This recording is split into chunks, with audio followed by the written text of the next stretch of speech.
Hello there, guys. How you all doing? It's been a while. That's the new set intro on the channel now. I say hello, and then I acknowledge the fact that it's been a while since you've seen me.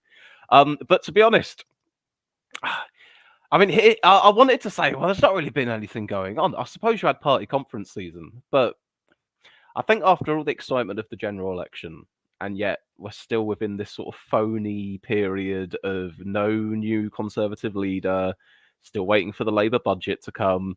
It's been a bit of a time over the summer where it's felt like we've just been in a bit of a holding pattern waiting for stuff to actually happen. And Starmer hasn't helped matters by being as boring as he always is. Even his scandal has been boring, to be honest with you. Um, all of his donations from Lord Ali, his clothes and other not everything's from Lord Ali. He's got stuff from other people as well, but tickets to go see the football and whatever.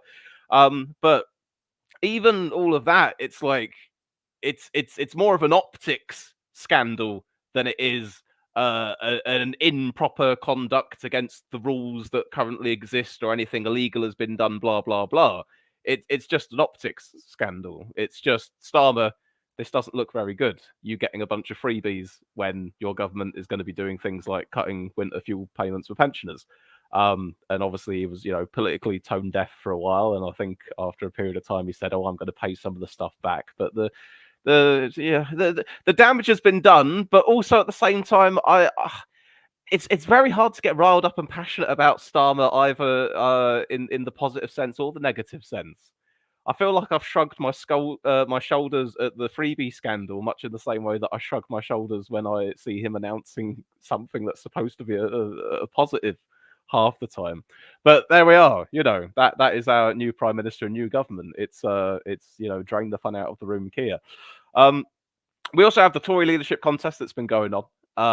And it's been whittled down, whittled down, whittled down. And the two that we have left now, which is the vote that's going to go to the membership, is Kemi Badenoch and Robert Jenrick. Wasn't necessarily expecting them two in the finals. James Cleverly was the most recent one to get knocked out, and I was very much anticipating. I think a lot of people were. I think it came as a surprise, but a lot of people thought, "Oh yeah, he'll be in the final too." And I kind of thought maybe Kemi Badenoch will just about get pushed out, and it'll be Jenrick versus Cleverly, even though Badenoch was the members' favourite or seen as the front runner from the very off. But no, it's her and Jenrick in the end now. Not having looked into it incredibly deeply, but just with a vague level of insight from what I've heard and read over the few months, I'm gonna say maybe my money's on Kemi Badenoch. I think that Robert Jenrick is probably the MP's pick. I think Kemi Badenoch is probably the members' pick. But given it's now gone to the membership, I think it'll end up being Kemi as the new leader of the opposition. But I'm not making that prediction with vast quantities of certainty or anything like that. But yeah, who do you reckon will win Swiss? I think it'll be Kemi. All right then. Ignelius N. Thrallus. What a wonderful username that is. Hey Swiss, it's been a long time since I tuned in. Hello there, nice to have you with us. Lee Ball says, really hoping you appear wearing a We Want Bobby J cap, Swiss. Oh, I'm sorry, Lee, it's in the wash. Apollo TD here. It says, hi Swiss. Lee Ball asks Dan, who's your money on? Yes, Apollo. You've got more of an ear to these sort of things than I do. How do you think it's going to go? Oh, and he's there already. He says, I think Jenrick might just sneak it. I'm backing Jenrick now after backing Cleverly. Kemi is Nicola Murray. Oh, a thick of it moment for every occasion. And Cameron Hickman says things can only get better. I mean, you hope so, don't you? Like I say, it's been a weird period since the election in that no permanent Tory leader, haven't even had the Labour budget yet, and it feels like a long wait.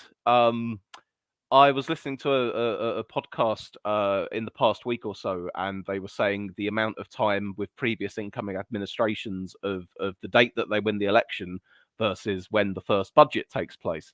And I think certainly in recent history, this is pretty much the longest stretch that we've had in a good while. It's been a few months. So for the new Labour government. Oh yeah, and Sue Gray. How did I forget to mention Sue Gray? I apologise, I'm a little under the weather. Cameron Hickman says, I'm disappointed Keir Starmer demoted Comrade Gray. She's been using her skills of trickery and cohesion to manipulate multiple governments for years. Remember the Partygate investigation.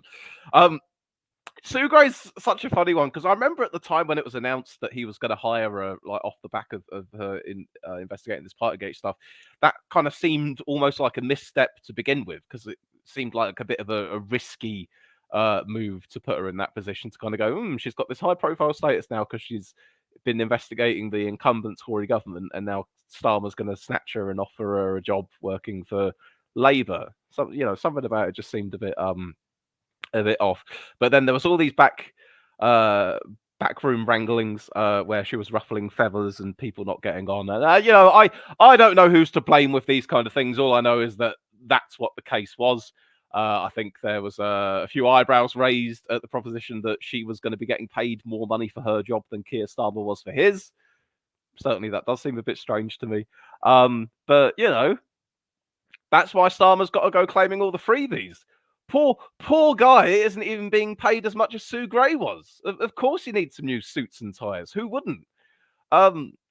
We have here Cynical Eel, and I don't know which of you Cynical Eel is. So feel free to say here. It's me. It's hello there, Tom. How you doing, dude? I'm doing okay. No issue with me.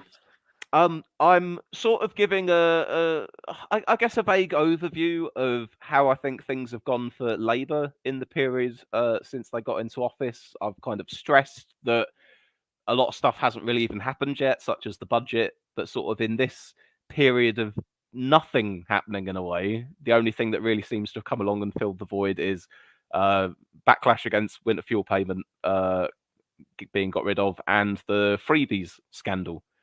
What are your thoughts on the first? I don't know. Have we had 3 months of Labour now? Yeah, it's been 100 days, roughly speaking, since they came in. Um, well, they've done well. I had extremely low expectations for Labour when they came in, and they've more or less gone below even those very low expectations.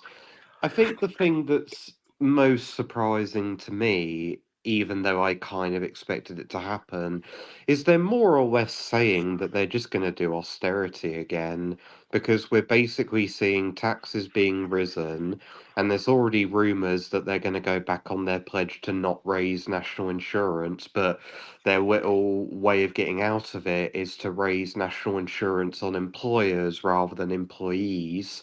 And so that's being broken. And also, they're talking about doing cuts again because that went so well last time. It's just quite incredible to me how Labour seems to have learned not really much of anything from what happened over the past 14 years in terms of economic performance, and seem to believe that if it's them who is doing the Tory economic policies, it will somehow turn out well. I Now, don't really see the logic there. I didn't watch loads of the Labour conference, but I saw a couple of the speeches. And at the conference, at least, I can't remember whose speech it was. I want to say it was Rachel Reeves, but I can't remember for certain. Someone can correct me if I'm wrong. But I think they said something like that. There's not going to be a return to austerity. That was the big message that they were trying to broadcast out there. It was Rachel Reeves who said that, and yeah, they said it, but ultimately, it's not really being followed through on.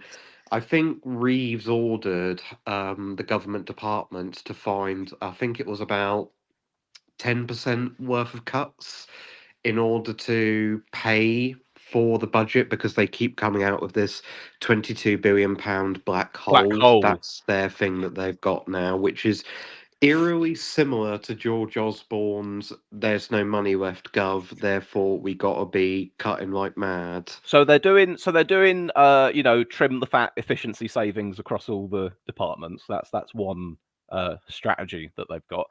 I think that Reeves is trying to set up some kind of a body or a commission or something to try and claw back some of the COVID loan money uh, that disappeared up the pipes a few years back.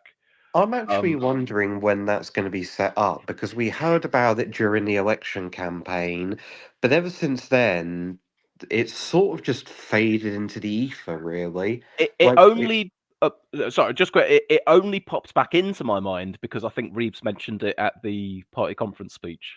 But besides that, I've heard nothing of it. Yeah.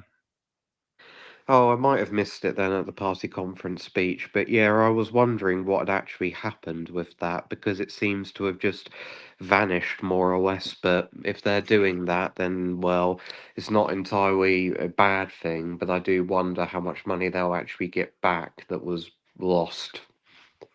Apollo in the chat says there are rumors that Reeves is going to borrow more for infrastructure and change the fiscal rules. Um, from what I'm aware thus far, I think they obviously have that separation of saying there's borrowing for day-to-day spending and then there's borrowing for infrastructure investment, and they're sort of tighter on what they say they're going to borrow for day to day. But then if it's going to be, for the future, things that we can enjoy and benefit from 10, 20, 30, 40 years down the line, then maybe we can borrow a little bit more for that. Um, I want to go back onto the theme of just trying to review Labour's period in office so far. Then, um, when I shared my thoughts on it in whenever the last stream that I did, I said that the first week or two after the election, I was impressed. The first week or two, they'd obviously had it all planned out since before the election itself. It was day after day after day of announcement. It all felt like a pretty well-oiled machine at first. Then you had the response to the riots, which obviously took attention away from that. And then by the time we came back round again to, okay, new Labour government, what's going on? It was the freebies scandal that started rolling on. Um, that's all I can really, that and the announcement about winter fuel payments, and you'll know more about this than I do. An island that we've got somewhere that's been given to Mauritius that we had a military base on. That's gone Oh now. yeah, the I can't pronounce the name of it, but basically there's a bunch of islands in the Indian Ocean that we had control of, and they gave them to Mauritius for some reason. I don't know why. I don't even know Mauritius had a claim to them, but that's what they ultimately decided to do, and that's Uh, been very controversial. Yeah, I know that off the back of that, there's then been more questions about, well, what about Gibraltar? What about the Falklands? And blah blah blah. But I think they've said no, no. Just because we've done this one doesn't mean we're going to do the others. But it has divided a lot of opinion. Um, it's something that I'll need to look at more because it's one of them things that in a sort of a post-colonial kind of situation, you kind of go, in the balance of right and wrong, if you're giving back some territory that once belonged to someone else way back when, maybe that's the right thing to do. But then say, I don't know, like with the Falklands situation, it's like, nah, we've had that for bloody ages. We fought a war over it in the 80s. I think you need to hold on to that one. But the presence of these military bases on the islands hasn't changed, from what I understand. So even though the administration of the rest of the islands has been handed over to another country, these bases that still exist are still in operation, I think. Yeah, we have a lease on the bases that lasts for 99 years. I'll read a few comments here real quick as well. Cameron Hickman says the Labour sleaze scandal, the expenses scandal all over again. And A says, you're alive. Great to see you back, Swiss. How's things with you and your brother? Continuing to improve, I think is the best way to say it. It's I'm trying to remember how much I've told you about what had happened to my brother. Basically, he'd had an accident. He had a fall. Oh yeah, I think I Um, remember you talked about it in the book club. He had a very serious accident from what I remember. yeah, he fell.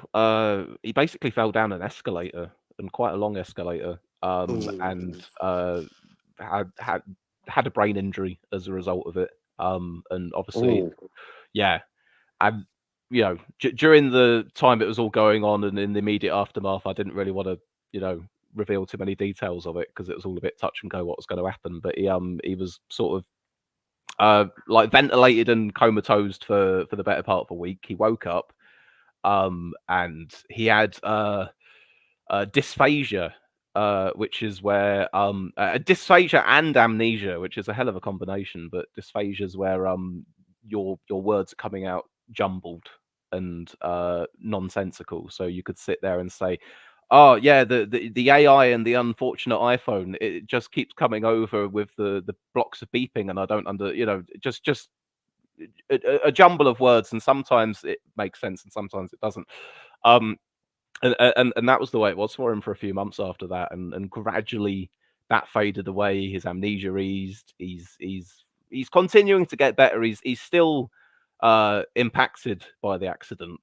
And they kind of say with brain injuries that you'll have a shorter period of a lot of improvement and recovery, and then it will plateau a bit, and then you get a few years after that where you will continue to still make progress, but it's a more gradual thing. So we're now into that stage of him continuing to get better, but it's slowed the rate of it.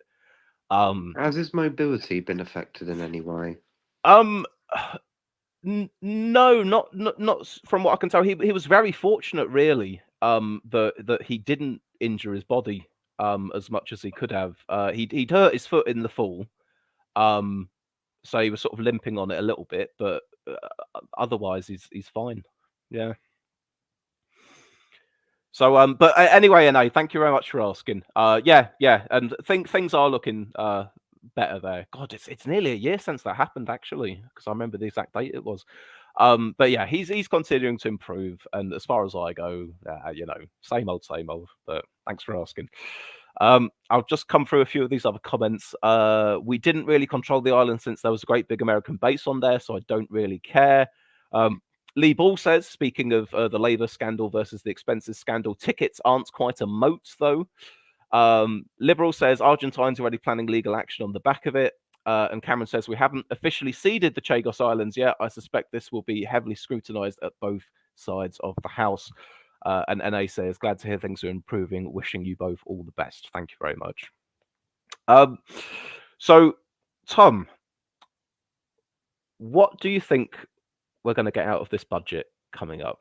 Do you think there will be any even minimally small dwarf rabbits out of hats where Rachel Reeves, as much as it's been all doom and gloom and the 22 billion black hole and we got here in office and oh my God, it's even worse than we ever could have anticipated, because so much of that downbeat tone has been sort of, people are kind of sick of it already and they want a little bit more spark to it. Do you think that given the opportunity, does Rachel Reeves turn around and go, oh, you know what, I've had a look at the numbers and actually we've got some headroom, we've got an extra 2 billion of headroom that we didn't realize that we had before, so we're going to change the way winter fuel payments are being cut, and actually some people will still get them, or there'll be some other thing that we do that, the child benefit cap.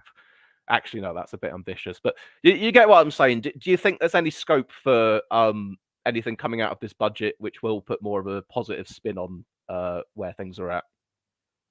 Honestly, no. In fact, I think the budget will actually be worse than people think it will be, because there have been multiple independent bodies and think tanks, such as the Institute for Fiscal Studies and the Office of Budgetary Responsibility, who have come out and basically said that Rachel Reeves's numbers from her capital gains tax, VAT on private schools, all that thing, the thing they promised in the manifesto, basically, it doesn't add up.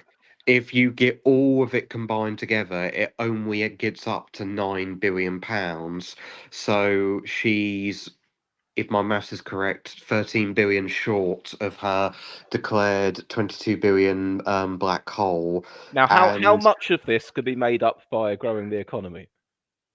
well, the problem is that you need to do investment in order to get the economy growing. That's a consensus across basically everywhere you look. Like everyone has a consensus that you have to do public investment of some kind, and especially infrastructure investment of some kind, in order to get the economy growing. But the public finances are in the way that they are, that it doesn't really leave much room for doing so unless you borrow lots and lots of money in order to do those infrastructure projects. And We I did. also read We earlier today yeah. Go that on. Sorry. the IFS has said that Reeves needs to raise about 25 billion in taxes in order to not do severe budget cuts. So, in my honest opinion, I think the budget will be far worse than anybody thinks it is. I think there will be really extensive, widespread cuts across multiple departments, especially with focus towards local government and the Foreign Office, because Reeves has focused quite a bit on those two in particular in her speeches and in her policy pursuits. And I also think that there won't be much infrastructure spending that people think there will be. There may be a little bit, and there may be a little bit of borrowing, but it ultimately won't be enough. And most of it will probably go towards HS2 if it goes towards anything. Okay. I'm gonna bring John in, who's just arrived as well. Hello there, Uh, John. Hello, Swiss. I've just finished work, so now I can chat. So, No yeah, problemo. We're giving a sort of because we're round about the 100 days ish mark, give or take, for the Labour government. I So we're believe just 10 kind of weeks giving. or something. We're what? About Sorry. 10, about 10 or 11 weeks as well, I believe. So, yeah, sorry, go Oh on. right, okay. This has kind of panned out coincidentally as well. Like I wasn't trying to match it up to a certain time period they've been in, but I thought it's about time to come say what I've thought of it so far. What's your takeaway been uh, of Well, Labour in office so far? well, I'll be honest. Probably, I think Thomas probably said this maybe early in your stream, but I'm a bit shocked by how unpopular Starmer's managed to make his government in like 3 months when I think like him, I expected it to be like 6 months in a year. Not like just let's say it's like he's trying to break Liz Truss's record. Though granted, Oh yeah, that's something to be fair we haven't mentioned, but I guess it's a good time to mention it. Starmer's level of unpopularity in such a record period of time is something that even I, who had a very cynical outlook of the incoming Labour government, never believed would happen. I've got Like, this on screen just to supplement what you're saying here. We've got the period shortly after the election. Labour, I don't know, for the week or two after the election, let's average it out at say Starmer was +10 or +15. Not bad, pretty healthy, pretty popular. Most people don't even get positive ratings. And then, yeah, look at that. We're in October on -36. It's the most yeah. recent one. So yeah, yeah, the thing that makes it, I mean, the thing that's amazing here, and it shows it on the screen, is look at the difference in popularity between Nigel Farage and Keir Starmer. Like, somehow, Starmer has managed to make himself more unpopular than Nigel Farage, which is truly incredible considering how much of an extremely polarizing figure Nigel Farage actually is. And Farage has had multiple years to build up this reputation because he's been involved in frontline politics for what, a decade at this stage, if not longer. Whereas Starmer's been in 3 months and he's already overtaken Farage in the most disliked, which is remarkable, to be honest with you, how he's managed to achieve yeah. that. I There's never also, thought he would achieve that myself. yeah, I think there's even polling where some people prefer the previous Tory government than the current Labour government, which is also very shocking. I'll show you this. I mean, now, preface it as always by saying it's a single poll. We do not wish to read too much into a single poll, but just the fact that this poll could happen, the fact that they could go out and conduct their research and this could be the result that comes along. More in common, Labour 29%, Conservatives 28%. There's a poll where Labour's 1 point ahead of the Tories. Now, admittedly, it seems very outlierish, even versus all the ones that we've had recently. But there certainly is a trend. There certainly is a trend that since they came in office, this Yeah, whatever honeymoon period they were going to get lasted a matter of weeks. yeah. Now, arguably, to be To be fair, fair, that's something that isn't much of a surprise to me. I said earlier on in the year that if Labour won an election that was held this year, by the end of this year, they would be behind the Tories in the polls. And so I'm not overall surprised by what's happened there. The thing that has surprised me the most, more than anything, is just how quickly it all unraveled and how quickly they became unpopular. I really thought they would get until six months to a year to reach this level of unpopularity. I thought that they would be at the level they're at now come summer next year, but they've managed to reach this level of unpopularity in autumn of this year, and it's remarkable. But then again, when you come in, promise very little in your election campaign, deliver even less, and come out with rhetoric that isn't that far removed from what we saw from David Cameron and George Osborne from 2010 to 2015, is it really any wonder you're so unpopular so quickly? I'll yeah, I'll give my thoughts about why that is as well. yeah. But I think, John, I know you were wanting to come in. yeah, I know. Arguably, you could say the first actions that caused their unpopularity was something beyond their control, or at least externally. With the UK riots that happened earlier this year, that was arguably beyond their control. But I think all their budget and policy plans that they came out with, particularly like the pensioner winter fuel tax thing, just this pretty added fuel to the fire and just angered people No more pun and more. intended. They couldn't really Fuel to the fire.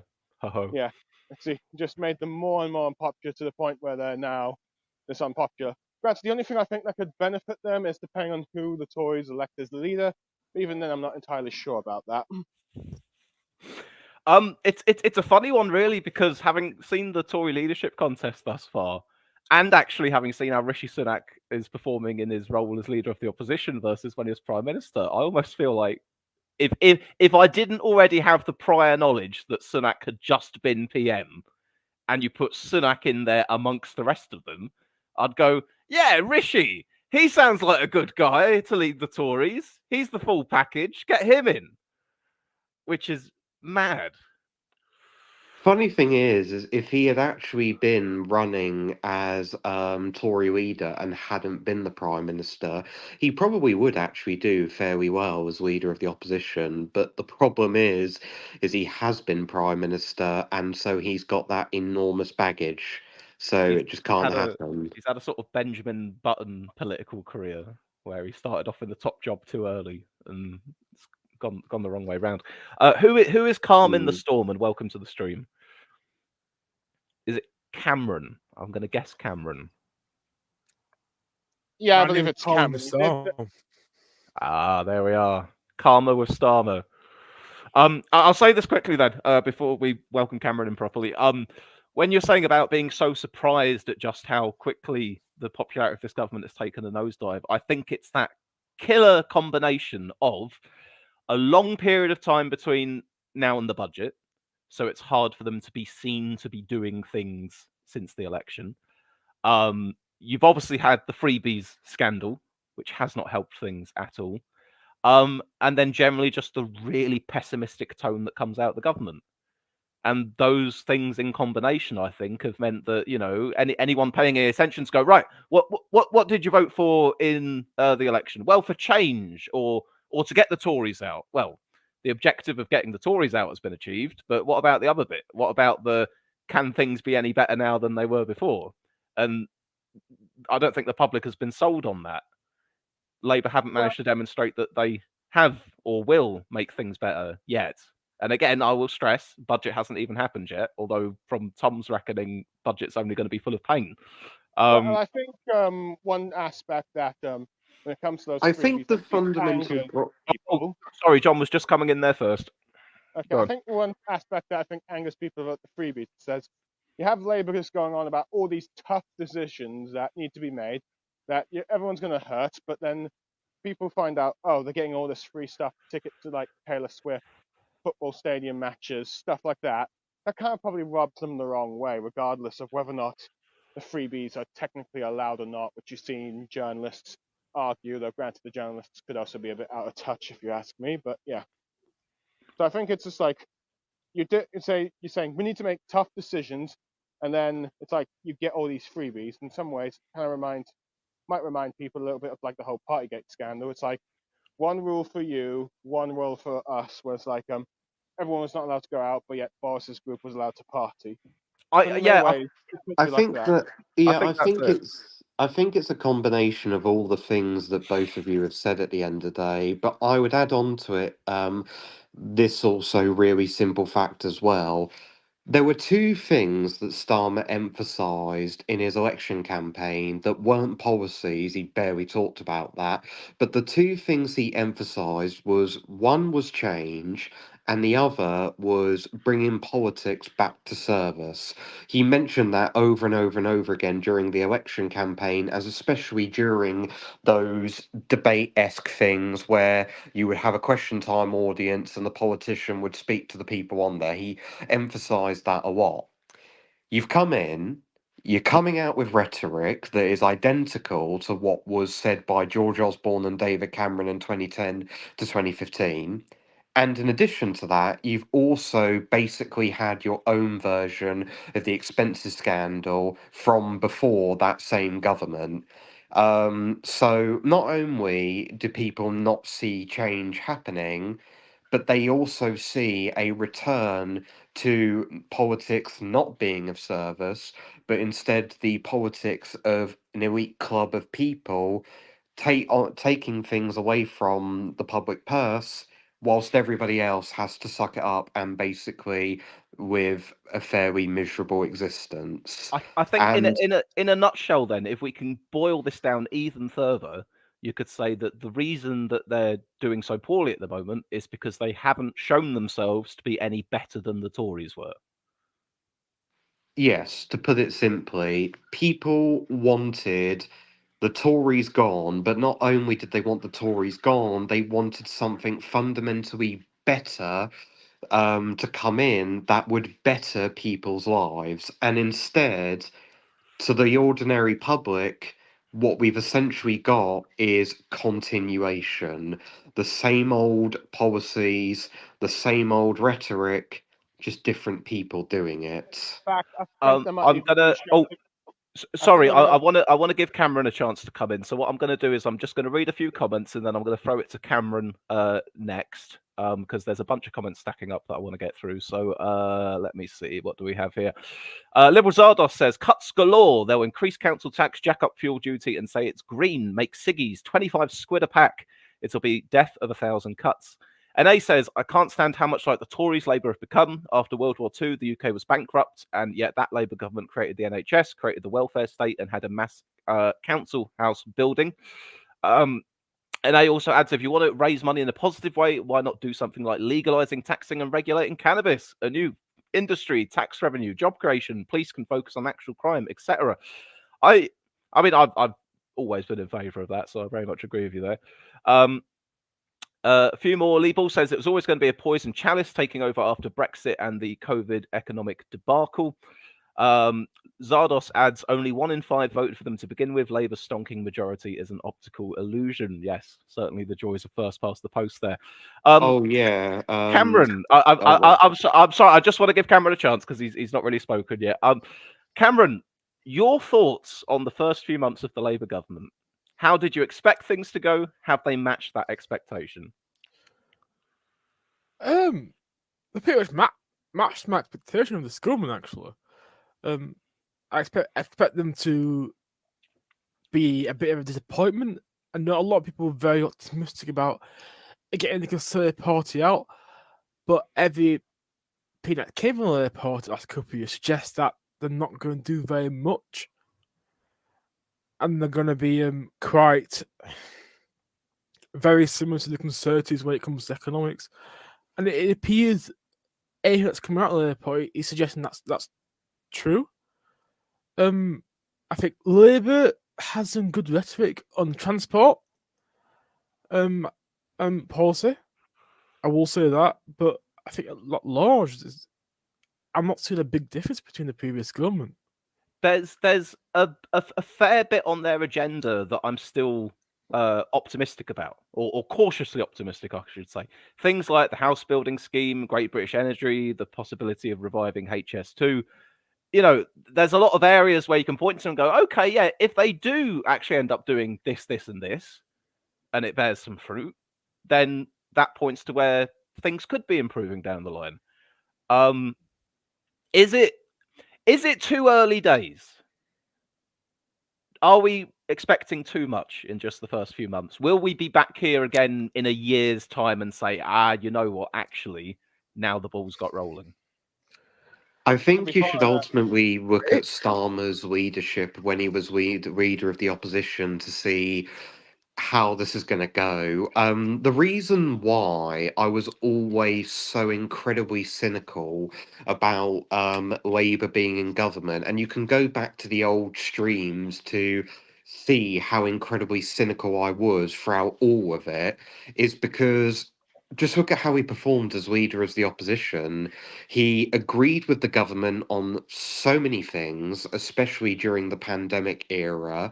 He was more interested in fighting internal factional battles within the Labour Party, against the left in particular, than he was fighting the Tories. Tom, you have Um, to change the Labour Party to change the country. well, Country first, party second.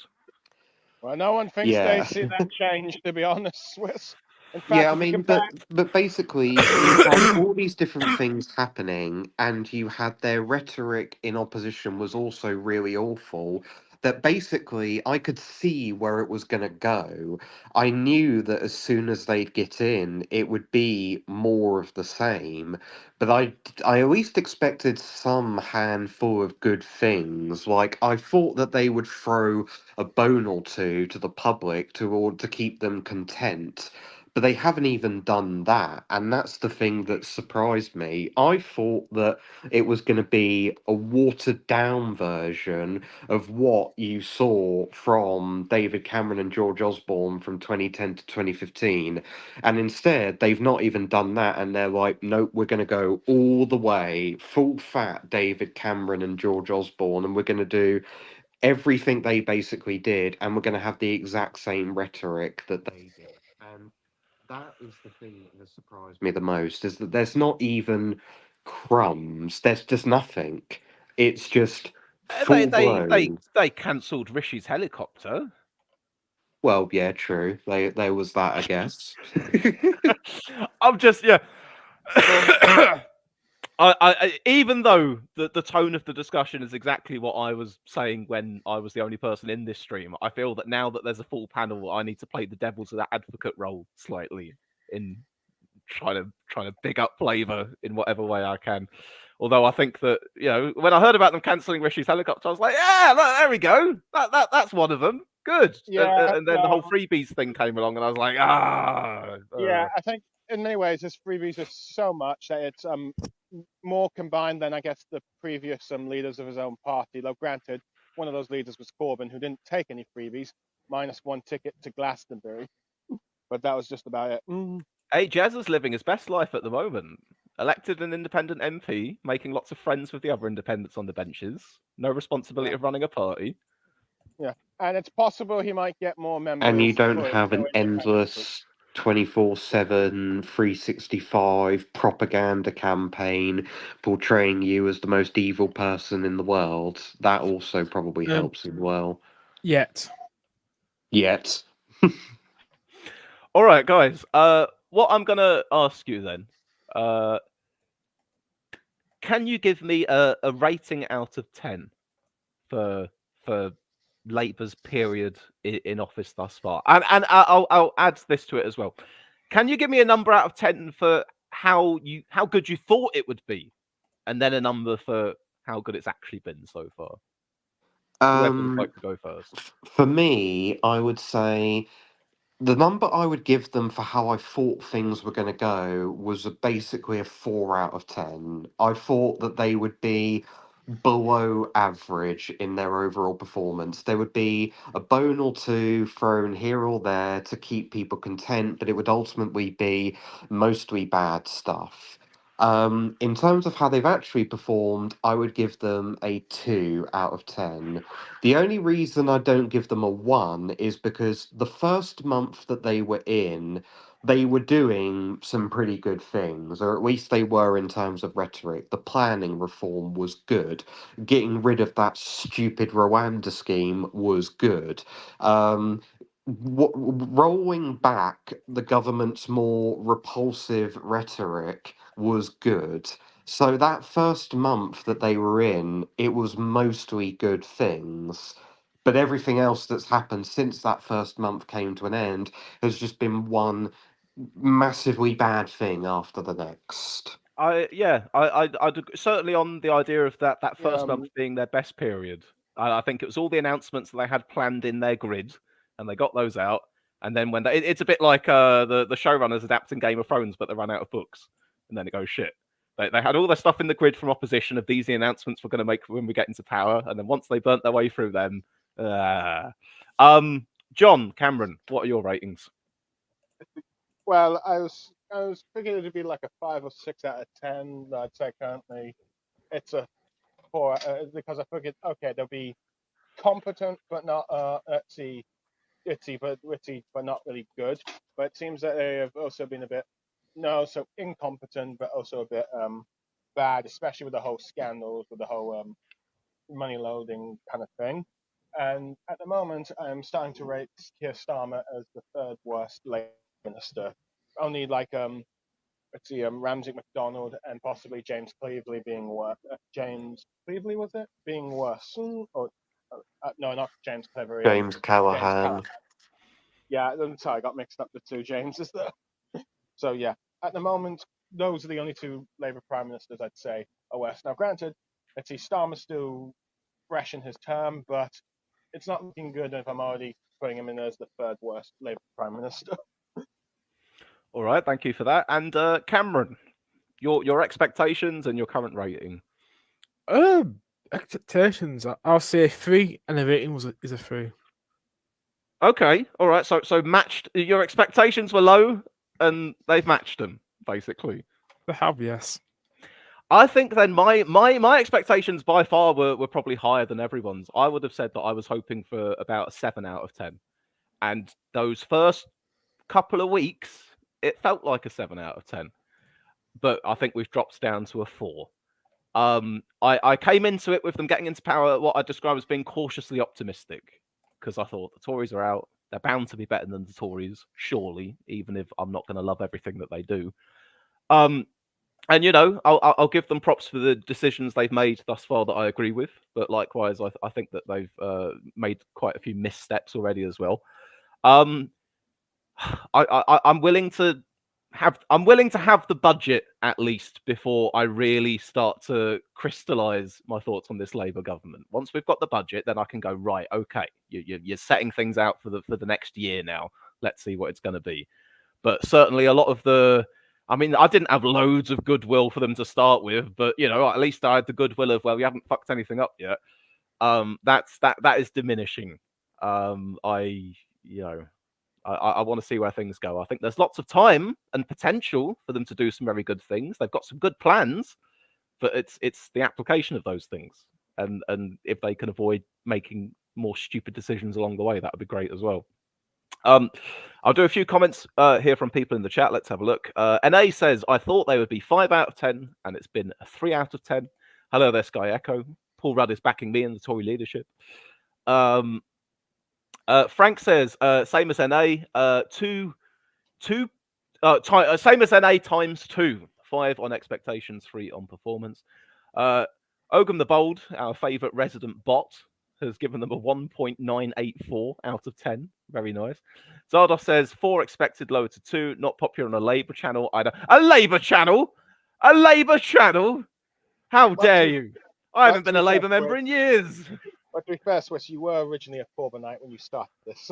Hey, look, many of us were many things back in the day.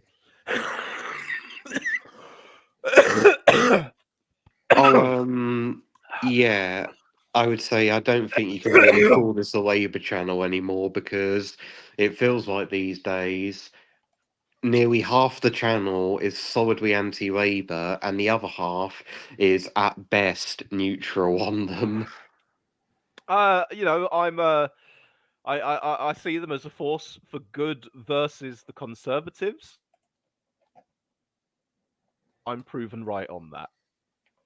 That's about as good as they're gonna get from me for the time being.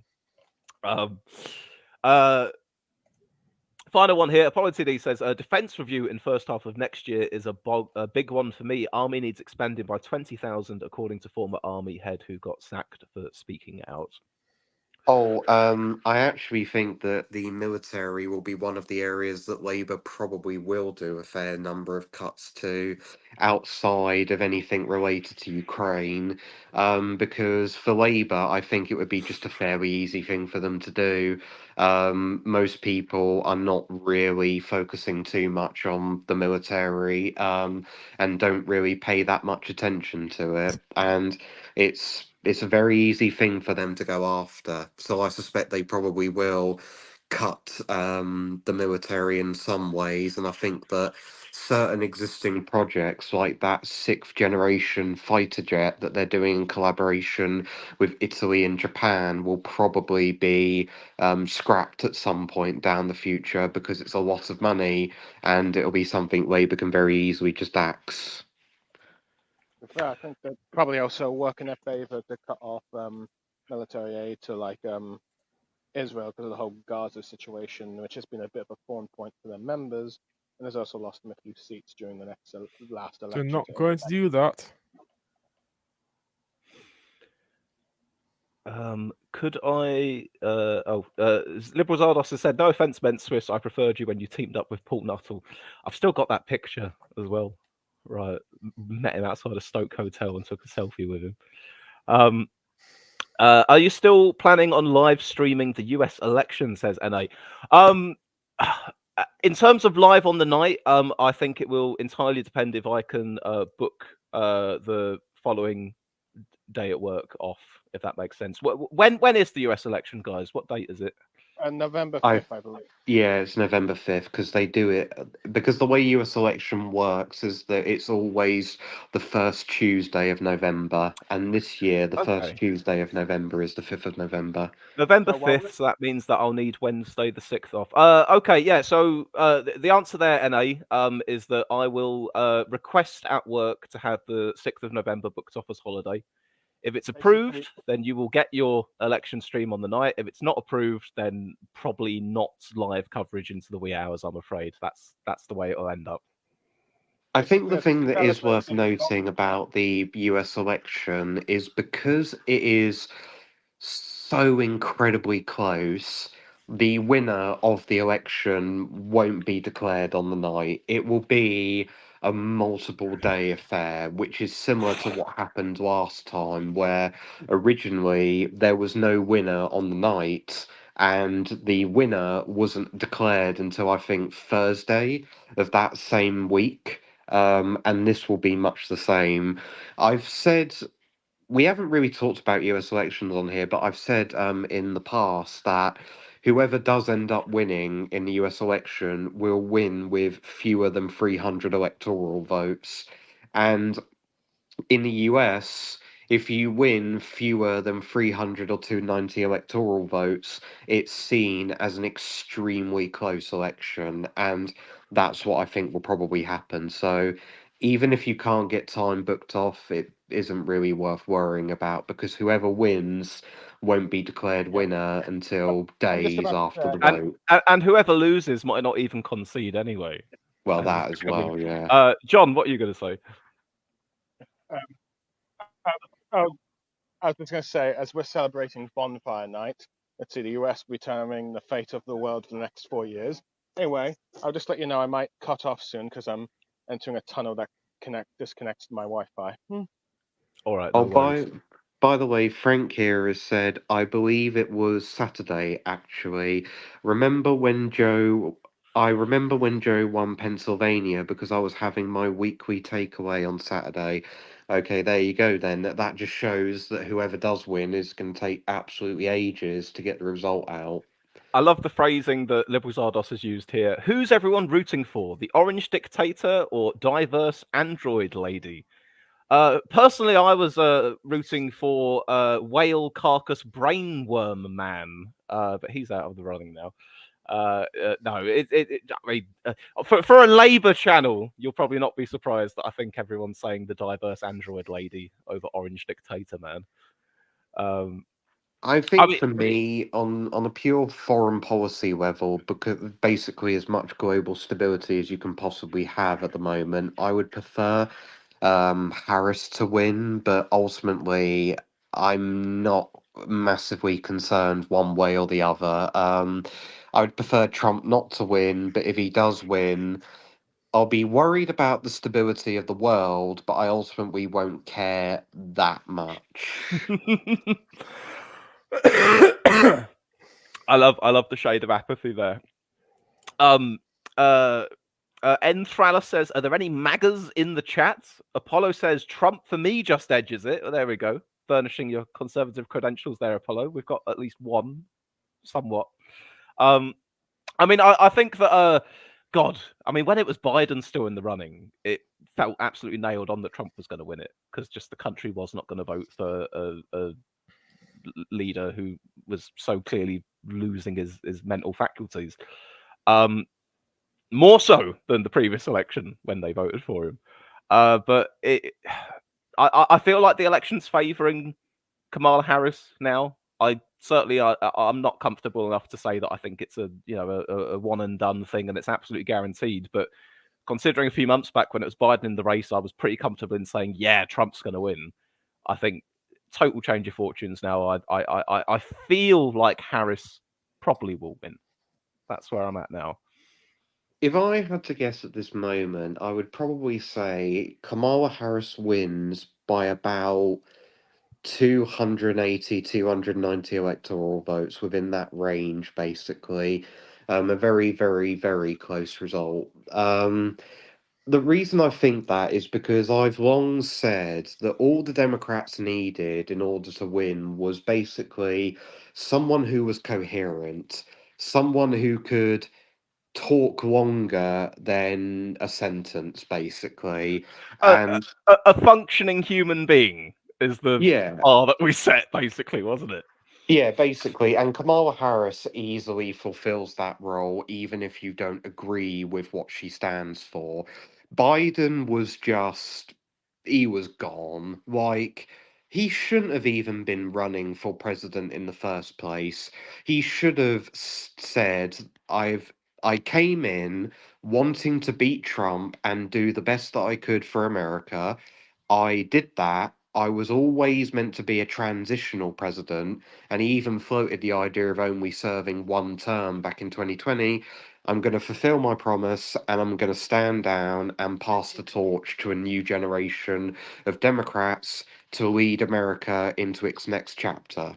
That's what he really should have done, but his ego was clearly too big, and he decided to jump straight into it, even though he clearly was not cut out for it.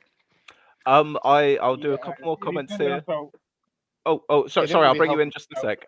Liebel says the problem with Kamala is that she talks and talks and talks without saying anything. And Giallo Punk ags, Kamala coherence, is this guy for real? I think you've got to remember that we're grading on a curve versus Joe Biden. It's quite easy to have a lot of positive attributes when it comes to your communicative and oratory abilities versus Joe Biden. I mean, just Cameron, look at what the are you going to say? differences. I just want to say, Oh, just look at the difference in the debate between Trump versus Joe Biden in June and Trump versus Harris in September. There's a clear night and day difference between the two. they're eating the dogs. They're eating the dogs and the cats. I'm sorry, I had to. Cameron, what were you going to say? No, I was just going to say that in this election, I don't really care who wins. I think both candidates aren't that good, but I do actually see Trump actually just winning in the end. I have the opinion since the assassination attempt that he's going to win. Okay. Well, it'll be interesting in that case then. It's always nice when we have an election coming up where we have people on different sides of expectation, because then we get to have winners and losers. Well, for me, I want Kamala Harris to win because, well, hold on a second.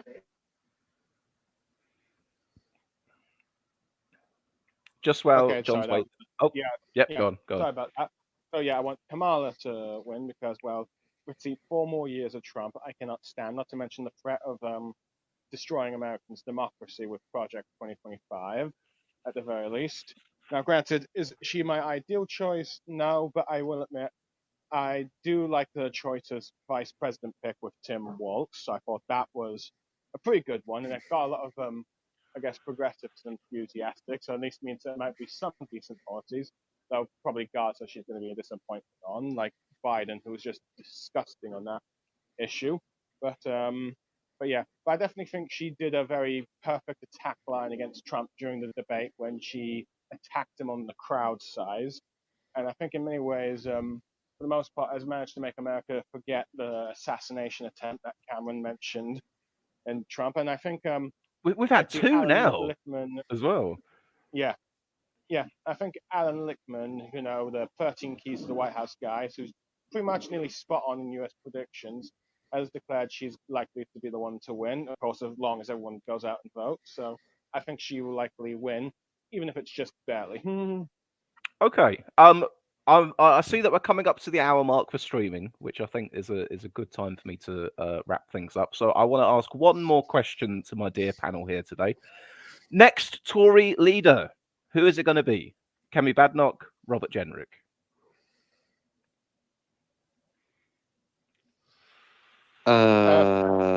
I think probably Jenrick. I don't have any sort of evidence to back that up. I just have a gut feeling it'll probably be him.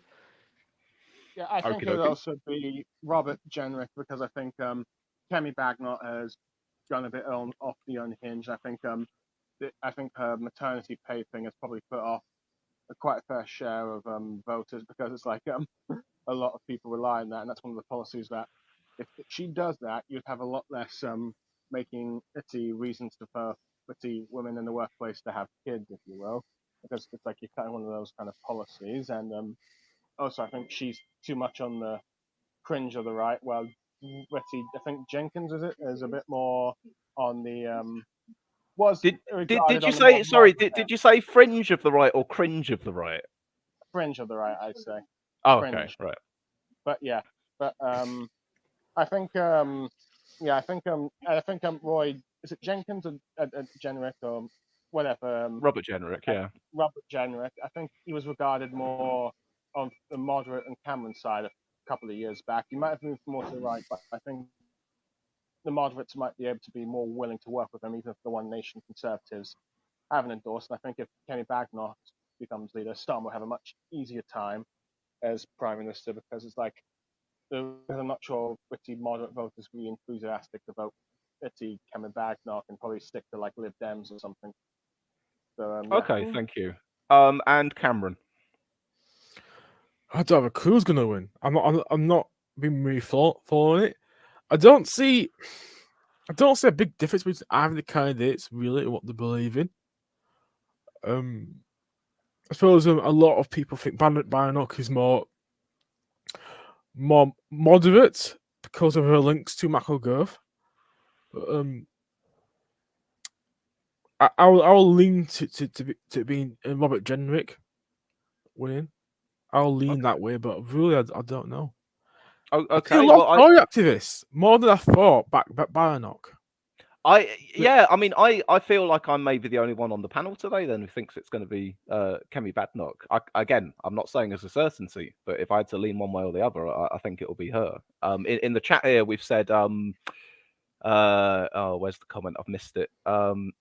I'm just saying, Liberals Boris- Zardos had said, "Bad knock if it goes to the members," and A says Tory members love the unhinged.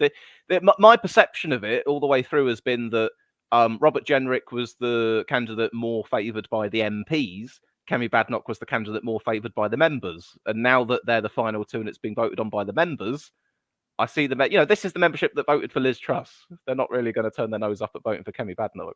But I think Tom once said that if Badenoch does get in at some point, I think he says it's very likely that the Tories MPs will boot her out and replace her with someone else if they have looks like they have a more reasonable chance of winning the next election. It's kind of like what they did with Ian Duncan Smith.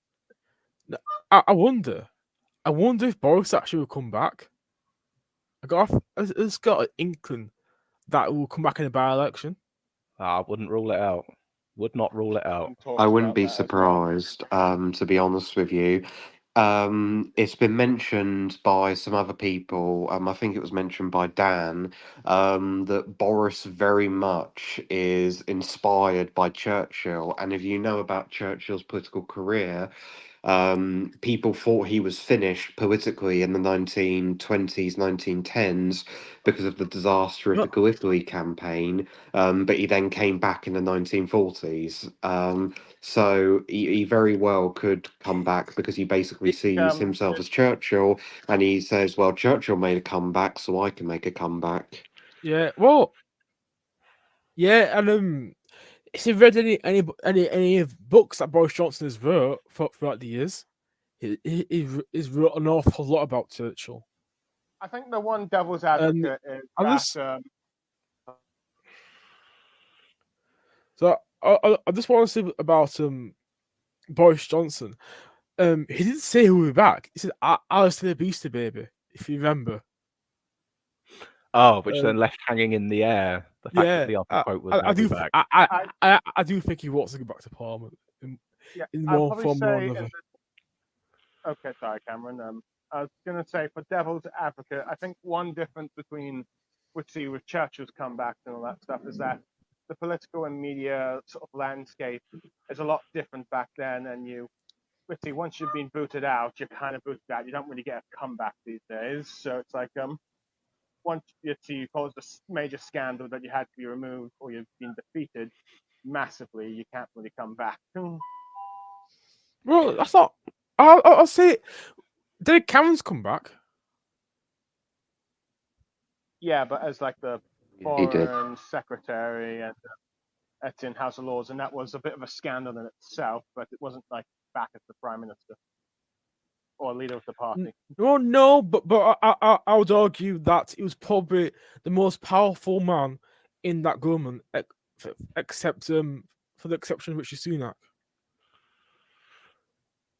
Fair enough. I see, but I don't know. But I don't know if he would become the leader of the party again. Then, sorry, go on. Right, guys. I am going to bring us to our end today. Did Tom leave? Oops. I think Tom did. Well, there we go. That shows it's time for us to go. Yeah. So, thank you to Tom who's just left us, Cameron and John for joining today. Very much appreciated. Nice to catch you guys again. I'll hoover up the last few comments in the chat because they're still coming in pretty quick. Let me see. Ain't no one gonna beat Mel Stride. Oh, hang on. Robert Generic, a Tory Starmer who'll wear whatever clothes he needs to at the time. I like that. Whoever wins won't be the leader for the next general election, just distancing noisy placeholders, in my opinion, trying to out-reform each other, says Lee Ball. And A asks, any chance you could try for weekly streams, Swiss? You mentioned trying for this on the last stream. Did I mention trying for it on the last stream? That shows how well it turned out. To be honest, Ed, I don't want to... I don't want to sit here and say, oh, yes, that's what I'm going to do, because clearly I'm not managing that at the moment. I'm very much doing this YouTube channel in this current stage, sort of even when I really want to do it. I feel that I've got something to say about something and that kind of thing. So my ambition is to be doing more stuff more often again. But I don't want to sit here and say to you, yes, I'm going to try and do weekly streams, because then I may end up disappointing you. Right. The thing I want to say left is that at this rate, I think Reform, Greens, and Independents are going to be more long-term MPs with the way this Labour government's going compared to what maybe people might have originally thought. But yeah, sorry, go on, Swiss. No problem, no problem. Anyway, I'll just there's a couple of our comments of people saying goodbye. Thank you very much for joining us as always, guys. If you've enjoyed the stream, please do drop us a like, and we will see you again at some point. Who knows when? Thank you, Swiss. Sorry for the noise in the background with the train. Oh, no problem. It wouldn't be a contribution from John without some train noises in the background. That's all good. No worries. Right then. See you later, guys. Bye. Bye.